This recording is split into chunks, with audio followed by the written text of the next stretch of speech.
পূর্ব মেদিনীপুরের এগরায় টাকার পাহাড়, প্রাক্তন ইঞ্জিনিয়ারের বাড়িতে যখের ধন।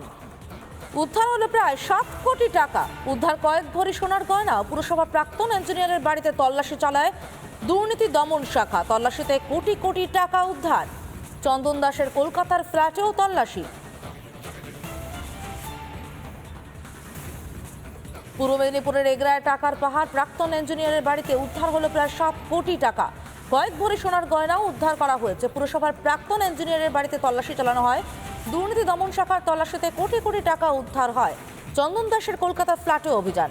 বিরোধী দলনেতা শুভেন্দু অধিকারী কি বলছেন এ বিষয়ে শুনবো।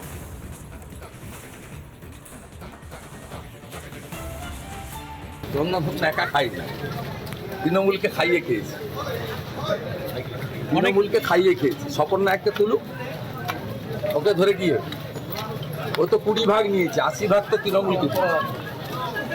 সম্মিলিত ভাবে এরকম ভাবে হ্যাঁ, আবার একটা ইঞ্জিনিয়ারের খাওয়ার ক্ষমতা পুরোটা আছে, কিছুটা খেয়েছে, ফলস বানিয়ে। শুরুতে যে খবর আমরা নজর রাখবো, ইউনূসের বাংলাদেশে চরম অরাজকতা। প্রাণ ভয়ে ঘর ছাড়া নাবালিকা। ইসকন ভক্ত হওয়ায় অপরাধ, ভিটে ছাড়তে বাধ্য হয় নাবালিকা। বাংলাদেশে পঞ্চগড় জেলার বাসিন্দাই নাবালিকা। বাড়ি থেকে তুলে নিয়ে যাওয়ার হুমকি ইউনূসপন্থীদের। ঠিক কি হয়েছে, কি বলছেন নাবালিকার আত্মীয়রা, শুনুন। আমার সম্পর্ক ওই নাতিন হবে, তো আমি আমার ফোন নাম্বার ওরা জানে, সেজন্য আমি থানায় আসছি তো ওনাকে দেখা করার জন্য। তো ওরা তো ওইদিকে ও আমাদের ইসকনের ভক্ত বলে ও টর্চারিং করেছে, তারপর ওকে কিডন্যাপ করবে এই ভয়ে তো ও আসছে, সেজন্য আমার ফোন নাম্বার ওরা নিয়েছিল, সেজন্য আমি আসছি দেখা করতে। ওনার কাছে শুনলাম ওই তো ওইটাই যে আমাকে এইখান থেকে কিডন্যাপ করে নিয়ে যাবে। আমি বাপের এক মেয়ে, আমি ইসকনের ভক্ত, এই ইসকনের ভক্ত হয়ে আমার দোষ হয়েছে, সেজন্য আমাকে এই জন্য ওরা বাড়িতে আসে হুমকি দিচ্ছে। বাংলাদেশের কোথায় বাড়ি ওনার? বাংলাদেশের বাড়ি হচ্ছে পঞ্চগড়ে। আমাদের সঙ্গে নিউজরুম থেকে রয়েছেন সিনিয়র শুভ্রাংশু চ্যাটার্জি। চলে যাব সরাসরি শুভ্রাংশুর কাছে। শুভ্রাংশু, কতটা ভয়ঙ্কর পরিস্থিতি হলে বিএসএফ এর হাতে ধরা পড়তে হবে আশঙ্কা থাকলেও এভাবে পালিয়ে আসা যায়? দেখো, বাংলাদেশের বর্তমান যা পরিস্থিতি, আর শাক দিয়ে মাছ ঢাকা যাচ্ছে না। ইউনূস সরকার যতই ভাজা মাছটি উল্টে খেতে পারেন না এমনটা দেখাক না কেন, যতই মিথ্যে মিথ্যে কথা বলুক না কেন, সাজিয়ে গুছিয়ে কথা বলুক না কেন, ওই ঝুটো মুক্তোর মালা বাজারে বিকোবে না। বাংলাদেশে নারী সুরক্ষিত নয়। বাংলাদেশে হিন্দু নারী পালিয়ে বাঁচছে। বাংলাদেশে হিন্দু বাচ্চা, নাবালিকা, কিশোরী, তরুণী কেউ রেহাই পাচ্ছে না, তারা পালিয়ে আসছে। এবং সেই ঘটনা আজকে খুল্লা বাইরে চলে এলো। ভারতে পালিয়ে এসছে, নিজে প্রাণ ভয়ে ভারতে পালিয়ে এসছে। সে প্রাণের মানে এটা হচ্ছে সম্মানের ব্যাপার, প্রাণের মায়া ত্যাগ করে রাতের অন্ধকারে সেই মানে যে বাংলাদেশের যেখান থেকেও আসছে, আমাদের চোপড়া সীমান্তে উত্তর দিনাজপুর, ওখানে ধরা পড়েছে বিএসএফের হাতে। বিএসএফ তাকে হোমে নিয়ে গেছে। তার এক আত্মীয় ভারতবর্ষে থাকে, সে পালিয়ে বাঁচছে। বাংলাদেশ নিজের মাতৃভূমি, যেখানে সে বেড়ে উঠেছে, যেখানে সে স্কুলে পড়েছে, যেখানে তার ভালোভাবে বেড়ে ওঠার কথা, বড় হওয়ার কথা, সে সেই দেশে থাকতে পারছে না। সেই দেশে তাকে কি বলা হচ্ছে, তুমি হিন্দু, তুমি হিন্দুর মেয়ে, তুলে নিয়ে যাব। দেখি বাংলাদেশে হিন্দু মহিলাদের যে কথা বলা হচ্ছে, আর তার জ্বলন্ত উদাহরণ উঠে সামনে এলো। পালিয়ে আসছে, দেশ রক্ষা করতে পারছে না, দেশ তাদের সুরক্ষা দিতে পারছে না। বাংলাদেশ তাদের মেয়েদের, তাদের মাদের, তাদের মহিলাদের, তাদের দেশের কিশোরী তরুণীদের সুরক্ষা দিতে পারছে না। অত্যাচার চালাচ্ছে জিহাদিরা, অত্যাচার চালাচ্ছে তারা। যেমনটা হয়েছিল সেই মধ্যযুগের সময়, সেই রকম তুর্কি দস্যুরা, মোহাম্মদ কাসিমের আমলে দস্যুরা যেভাবে হামলা চালাতো, সেইভাবে বাংলাদেশে এখন হামলা চলছে হিন্দুদের ওপর। হিন্দুরা অত্যাচারিত হচ্ছে। আর বাংলাদেশের যারা আছে তারা কি বড় বড় কথা বলছে, 4 দিনে কলকাতা দখল করব। আরে আগে নিজের বাড়িটা বাঁচা, নিজের মা মেয়েদের বাঁচা। তারা ভয়ে পালাচ্ছে দেশ ছেড়ে, ভয়ে পালাচ্ছে দেশ ছেড়ে। আমি বলবো, পিসিআরকে বলবো, তার যে আত্মীয় তার যে আত্মীয়, যে বাংলাদেশের বিবরণ শুনে দৌড়ে এসছে, পুলিশের সঙ্গে যোগাযোগ করছে, বিএসএফের সঙ্গে যোগাযোগ করছে, কিশোরী কন্যাকে বাঁচাবার জন্য ছুটে এসছে, কি হয়েছে জানতে, সে কি বলছে সেটা শোনানো হোক। সম্পর্ক ওই নাতিন হবে, তো আমি আমার ফোন নাম্বার ওরা জানে, সেজন্য আমি থানায় আসছি তো ওনাকে দেখা করার জন্য। তো ওরা তো ওইদিকে ও আমাদের ইসকনের ভক্ত বলে ও টর্চারিং করেছে, তারপর ওকে কিডন্যাপ করবে এই ভয়ে তো ও আসছে, সেজন্য আমার ফোন নাম্বার ওরা নিয়েছিল, সেজন্য আমি আসছি দেখা করতে। ওনার কাছে শুনলাম ওই তো ওইটাই যে আমাকে এইখান থেকে কিডন্যাপ করে নিয়ে যাবে, আমি বাপের এক মেয়ে, আমি ইসকনের ভক্ত, এই ইসকনের ভক্ত হয়ে আমার দোষ হয়েছে, সেজন্য আমাকে এই জন্য ওরা বাড়িতে আসে হুমকি দিচ্ছে। বাংলাদেশের কোথায় বাড়ি ওনার? বাংলাদেশের বাড়ি হচ্ছে পঞ্চগড়ে। ভয়ঙ্কর কথাবার্তা, ভয়ঙ্কর কথাবার্তা। পালাতে বাধ্য হচ্ছে। আর ইউনূস সরকার তিনি কি বলছেন, না তেমন কিছু হয়নি বাংলাদেশে, সব কিছু রটনা, গুজব ছড়ানো হচ্ছে। বাংলাদেশে মাত্র 80টা হিংসের ঘটনা ঘটেছে হিন্দুদের ওপর, 70 জন অ্যারেস্ট হয়ে গেছে। আরে বাবা, কি এইসব ছবি, কিসের ছবি? এ তো ভয়ঙ্কর সব ছবি বাংলাদেশে, প্রতি মুহূর্তে এরকম ঘটনা ঘটছে। আজকে একটা দৃশ্য সামনে চলে এলো, চট্টগ্রামে যে ঘটনা ঘটেছে, আমরা সবাই দেখেছি টিভিতে। বাংলাদেশ জুড়ে এখন একটা চূড়ান্ত অরাজকতা শুরু হয়েছে, চূড়ান্ত অরাজকতা। আর বাংলাদেশে যারা উপদেষ্টা আছে তারা তাদের নিজস্ব খোয়াব নামায় ব্যস্ত এবং বলছে বাংলাদেশ ভালো আছে। বাংলাদেশ ভালো নেই।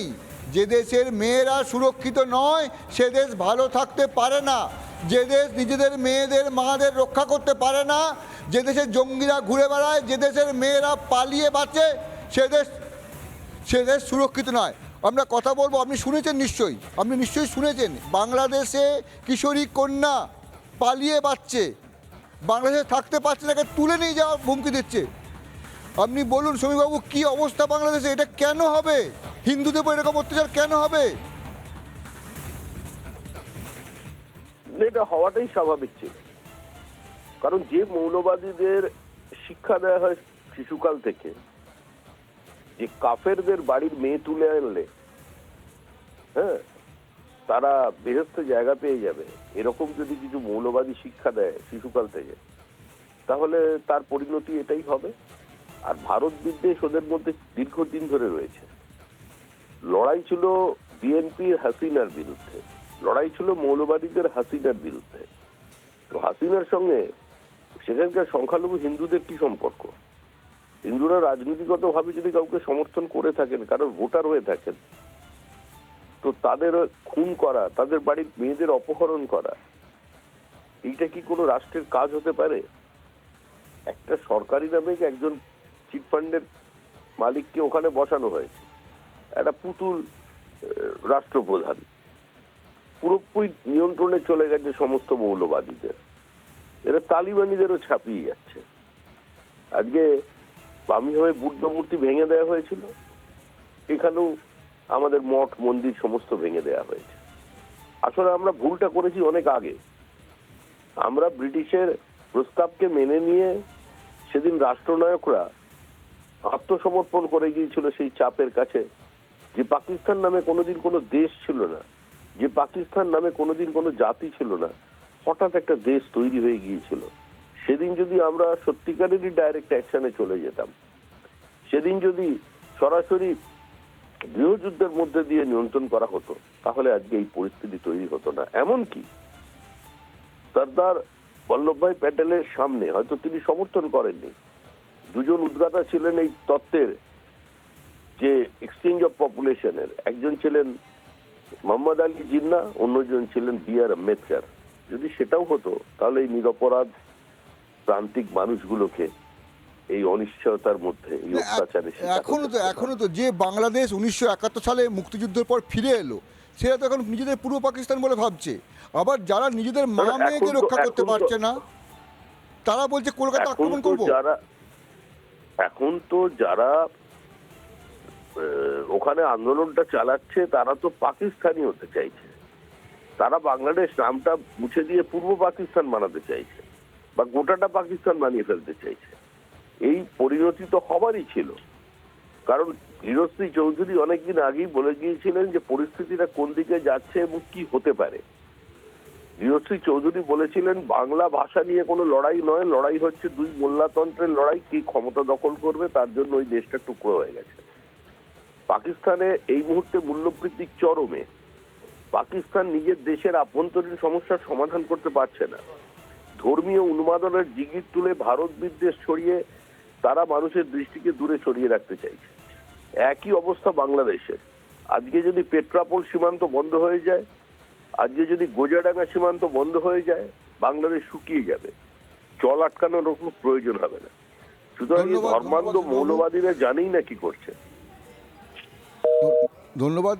এই বাংলাদেশের যে অবস্থা, যে কথাগুলো বললেন সেগুলো চরম সত্য কথা, কিন্তু বাংলাদেশের এই অবস্থাটা বাংলাদেশের সাধারণ মানুষ যদি বুঝতে না পারে, বাংলাদেশের সাধারণ মানুষ যদি বুঝতে না পারে, বাংলাদেশ বাঙালি নয়। আর বাংলাদেশ যেটা অবস্থা দাঁড়িয়েছে সেটা হচ্ছে জিহাদিদের হয়ে গেছে। বাংলাদেশ আর বাঙালি যে গর্ব থাকে, বাঙালি বাঙালি বাংলা ভাষার লড়াইয়ের বাংলাদেশ, সেটা আর নেই। বাংলাদেশ এখন নিজের মা মেয়েকে রক্ষা করতে পারছে না, পালিয়ে বাঁচছে অন্য দেশে। আমরা এই খবরে থাকবো সমাদৃতা, কিন্তু এখন এই পর্যন্ত। ধন্যবাদ শুভ্রাংশু। আমরা শুনবো ইসলামপুরে ভারত সেবাশ্রম সংঘের ইনচার্জ স্বামী শ্রীমানন্দ, তিনি কি বলছেন এ বিষয়ে।